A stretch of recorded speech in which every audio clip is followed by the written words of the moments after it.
생각하는 것을 싫어하게 됐습니다. 그거에 가장 큰 영향을 준 것이 바로 텔레비전이라고 할 수 있습니다. 텔레비전의 프로그램들이 고급 문화를 소개하기보다는 저속한 대중문화로 채울 수밖에 없는 것은 또 그 나름대로의 시청률을 인식하기 때문입니다. 많은 사람들이 또 지식이 약간 높든 낮든 더 낮든 많은 사람들이 봐줘야지 광고 수익률이 오르고 돈을 벌 수 있기 때문입니다.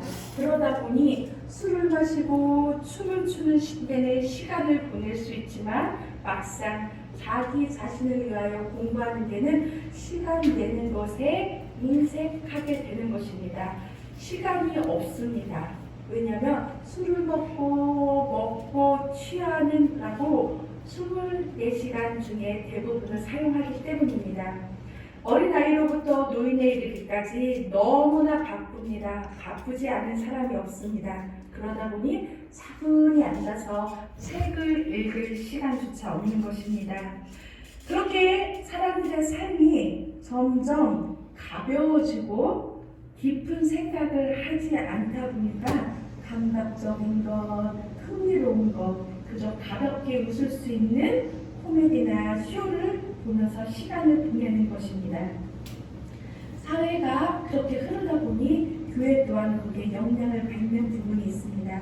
점점 교회를 등지는 젊은이들을 다시 모으기 위해서 대중성을 가미한 여러 프로그램들을 교회 안에서도 이뤄나가고 있습니다. 그러나 필요성은 있지만 그거는 일시적인 것이라는 것을 우리 성도들은 알고 있습니다. 본질에 도달하기 위한 수단에 불과하다는 것. 그러나 이런 대중적인 프로그램들이 하나님께 영광을 돌리기보다는 자기 자신의 우적함, 자기 자신의 기분 해소, 자기 감정의 만족에 그치고 마는 경우가 종종 있습니다. 이러다 보니 교인들이 교회에 와서도 설교를 들을 적에 유머 감각이 있고 예학을 많이 들고 엄연히 좋은 설교에 솔깃하기도 합니다. 그러다 보니 딱딱한 설교, 보수적인 설교, 엄숙한 설교가 지조해질 수도 있는 것입니다. 예배가 조금만 길어져도 참기가 힘든 것입니다. 듣는 성도님들도 목사님께 바라게 됩니다. 좀 더 가볍고, 좀 더 즐겁고, 좀 더 흥미로운 것. 내가 여기서 들어서 다른 사람한테 전달해 줄 수 있는 그 무언가의 정보를 얻기를 바랄 때도 있습니다. 이런 문화 속에서 교회는 차분하게 기독교 문화를 형성하기가 어려운 시대가 된 것입니다. 한편 오늘 시편 말씀은 고난 중에 있는 저자가 밤새워 기도하는 그 내용입니다. 고민하며 생각하는 기도문인 것입니다. 6절 이하에 보면 옛날을 회상하며 생각에 깊이 잠기면서 자기 자신에게 질문을 합니다. 주께서 나를 영원히 버리시는 것일까? 다시는 은혜를 베풀지 않는 것일까? 한결같았던 그분의 사랑이 이제는 결국은 끊어지는 것일까? 예전에는 나에게 약속을 하셨는데 그 약속을 지키지 않으시는 걸까? 하나님께서 나에게 매 순간 은혜를 베풀어 주셨었는데 그 은혜를 베푸시는 것을 잠깐 잊으신 건 아닐까? 하나님의 그 나의 부족한 부분을 보시고 노여하셔서 나에 대한 긍휼하심을 거두어가신 건 아닐까? 여러 의심이 저자의 마음을 흔들고 괴롭히고 뒤흔듭니다. 요동치게 만드는 것입니다. 그러나 하나님께서 그 자리에 거꾸로 박혀있는 그 자리에 그대로 두지 아니하시고 긍휼로서 이렇게 세우십니다. 점차 과거에 행하셨던 그 하나님, 과거에 행하셨던 그 은총이 생각나기 시작합니다.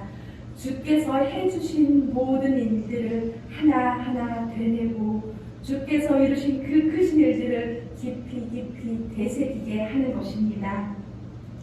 시인은 고난을 당하면서 생각을 깊이 하였습니다. 차분히 자신을 돌아보고 과거에 행하셨던 일들, 과거에 그 행하셨던 기적의 주인공이 나 자신이 아니라 하나님께서 하셨다는 것을 다시 한번 인정하는 시간을 갖는 것입니다. 그 고난 앞에서 덮어놓고 고난을 벗어나게 해달라고 기도하지 않았습니다. 그 고난의 의미, 자신을 돌아보며 자기의 시선을 하나님께로 옮기며 그 하나님께서 나 자신에게 허락하신 그 고난을 받아들일 때 우리는 하나님을 바라봄으로 그 고난을 이길 수 있는 힘을 얻게 되는 것입니다. 깊은 생각은 영혼으로 연결되는 통로라고 합니다. 깊은 생각 가운데 하나님께서 어떻게 질서를 움직여 가시는가 깨닫게 되고 하나님께서 어떻게 나의 미래, 나의 가족의 미래, 이 교회의 미래에 대한 미래를 이끌어 가실지 미래에 대한 역사를 보이게 하십니다. 우리가 생각을 깊이 하면 하나님의 말씀이 생각이 나고 하나님의 그 말씀 가운데 예전에는 깨닫지 못하였던 것이 불현듯 스쳐가며 깨달음을 허락하게 되는 것입니다. 우리가 깊은 생각을 할 때 성령님께서 도우십니다. 성령님께서 거룩한 생각, 신령한 생각, 하나님 아버지의 뜻을 따라가고자 하는 그 마음가짐을 아시기에 성령님께서 우리를 가만히 내버려 두시지 않고 도우십니다. 우리에게 지혜를 더하시고 하나님의 비밀을 깨닫게 하는 지식을 더하게 하실 것입니다. 시편 1편에 보면 복 있는 자는 죄인들과 함께하지 않으면서 오로지 주의 율법을 즐거워하며 밤낮으로 율법을 묵상하는 사람이라고 하였습니다. 그것이 복 있는 사람인 것입니다. 하나님의 말씀을 단순히 읽기만 하는 것이 아니라 읽으면서 그 뜻을 깊이 생각하고 이 말씀을 통하여 내게 요구하는 것이 무엇인가를 찾아내는 것, 그 훈련, 그 습관이 바로 묵상인 것입니다. 이 시인은 율법을 밤낮으로 묵상했습니다. 어떻게 해야 하나님 뜻에 맞게 바르게 살아가야 하는가? 고난 중에도 멈추지 말아야 하는 우리의 묵상인 것입니다. 이런 복 있는 자와는 달리 악인은 바람에 나는 겨와 같습니다. 바람에 나는 겨는 속이 빈 껍데기 뿐인 존재를 뜻합니다. 가벼운 존재가 곧 악인입니다. 악인은 왜 가벼울까요? 그 안에 하나님의 말씀이 없기 때문에 가벼운 것입니다. 말씀이 없다는 것은 하나님께서 앞으로 일어나실 역사에 대한 이해도 없고 역사에 대한 기대가 전혀 없음을 뜻하는 것입니다. 하나님의 말씀에 대한 무지인 것입니다. 가볍게 하나님의 말씀 없이 이리저리 떠도는 그 영혼은 하나님께서 정해놓으신 궤도를 벗어나 제멋대로 돌아다니기 때문에 공허한 것입니다. 바람이 부는 대로 이 시대의 유행이 알려주는 대로 이리저리 떠도는 삶, 말씀이 없으면 깊은 생각도 할 수 없습니다. 그들의 생각에는 속이는 꽤 나쁜 생각, 얕은 속임수만 있을 뿐입니다. 따라서 성경은 생각 없는 사람, 생각 없는 백성, 생각 없는 나라는 망한다고 우리에게 경고하고 있습니다. 하나님은 이스라엘 자손들이 하나님을 떠나 죄악에 치우칠 때 그들을 심판하시면서 정신 차리게 하시고 하나님의 말씀과 그 이루신 일들을 기억나게 하시면서 다시 하나님 앞으로 이끌어내셨습니다.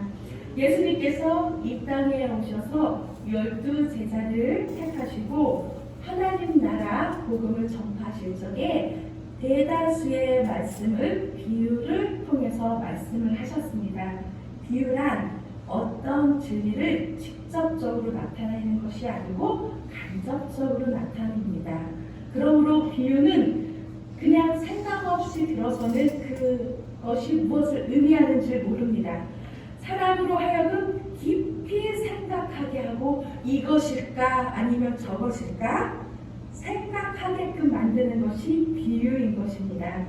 따라서 생각 없는 사람에게는 아무리 예수님께서 말씀을 하셔도 아무리 대통령이 말을 해도 아무 의미가 없는 것입니다. 예수님께서 말씀하셨습니다. 내가 그들에게 비유로 말한다. 그들은 보아도 보지 못하고 들어도 듣지 못하고 깨닫지 못한다고 하셨습니다.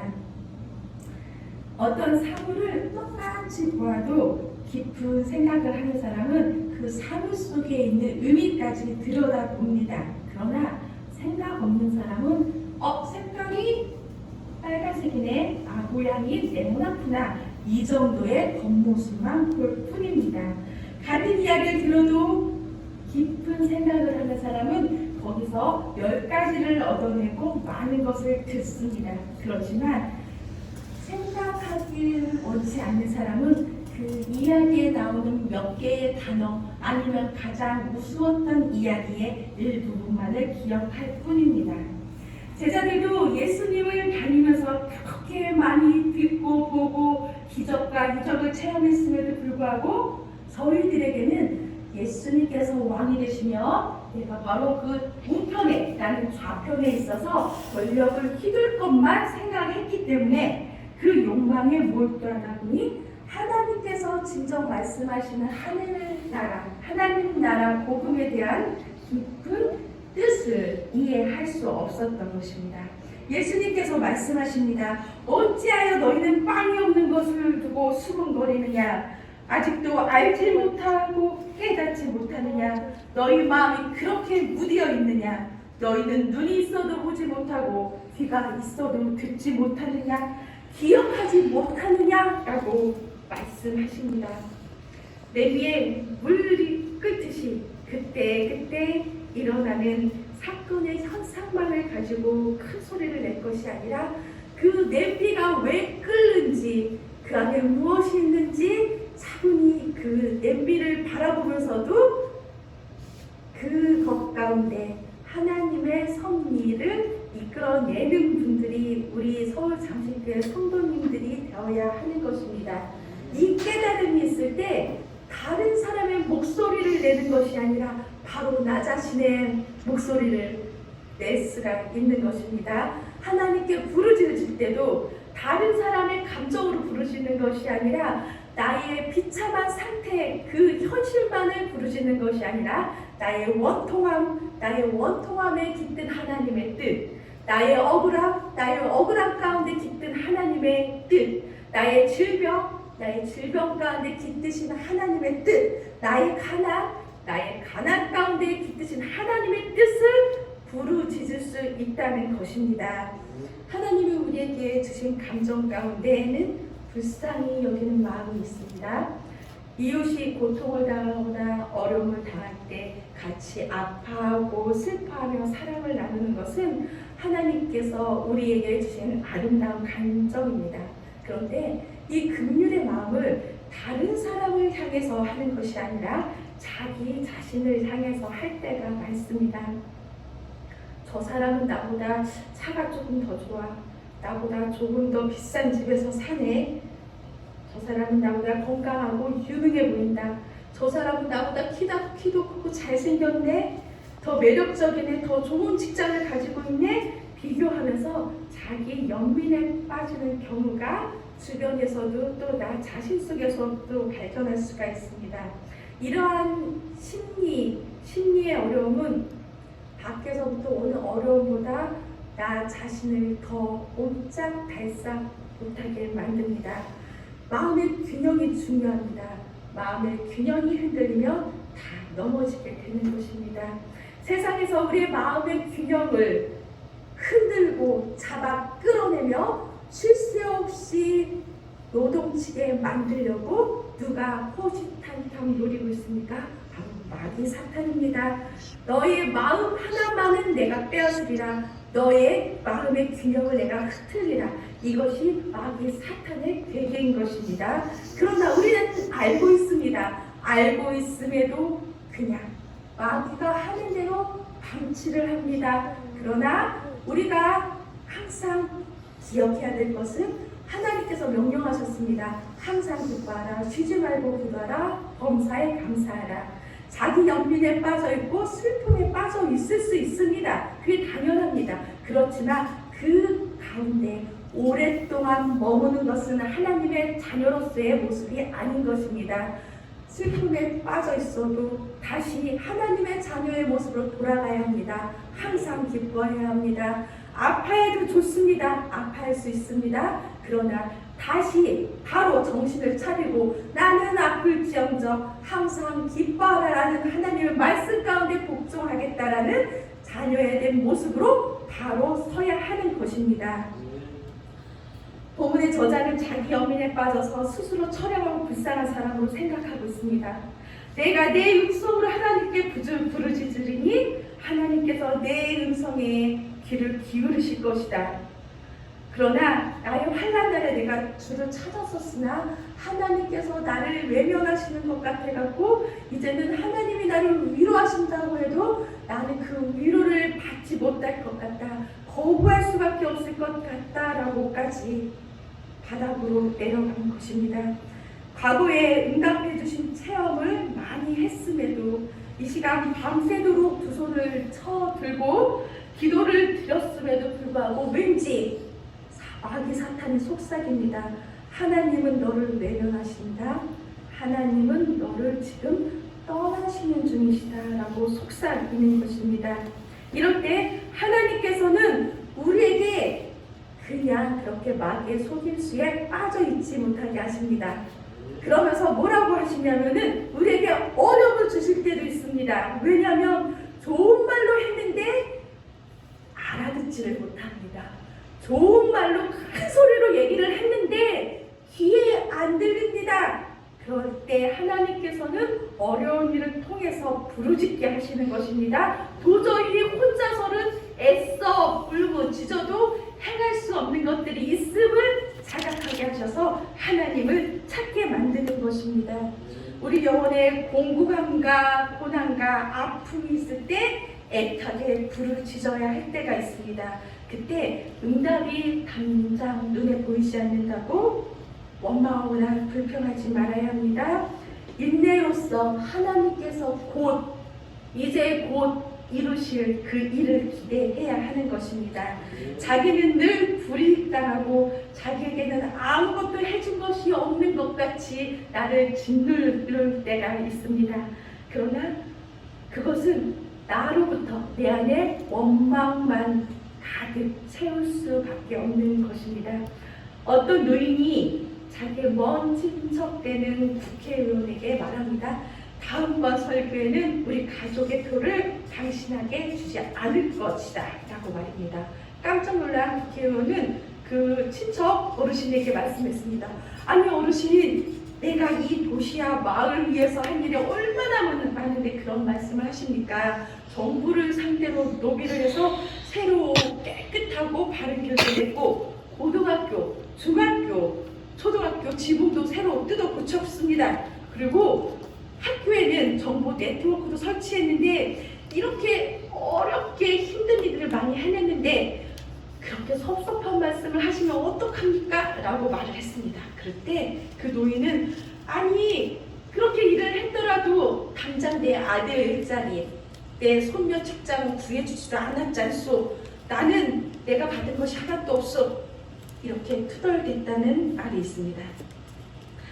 우리는 눈앞에 있는 그 한 사람만이 나를 채워주는 것이 아닙니다. 내가 마주보고 있는 그 앞에 있는 사람들과 연계되어 있는 기관과 교회와 또 관계되어 있는 여러 인간관계를 통해서 제공되어지고 또한 채워지고 있는 것을 우리는 잊을 때가 많습니다. 네가 최근에 나한테 해준 것이 뭐냐? 네가 나를 위해서 해준 것이 뭐냐? 단수가 될 경우에 나는 아무것도 받은 것이 없는 처량하고 낙심할 수밖에 없는 그런 처지가 되는 것입니다. 우리는 또 다른 사람으로부터 받는 간접적인 은혜, 공통적으로 받는 축복, 전체적으로 받는 혜택을 기억하지 못할 때가 많습니다. 나 자신의 좁혀진 시야로 나와 1대1만 채워진 그 축복만이 나의 축복이라고 생각하는 것에서 한 걸음 더 나아가서 나와 다수와의 관계 가운데서 얻어진 넘치는 다양한 축복과 기회들에 대해서 우리가 시야를 넓혀야 하는 것입니다. 시편 77편의 저자는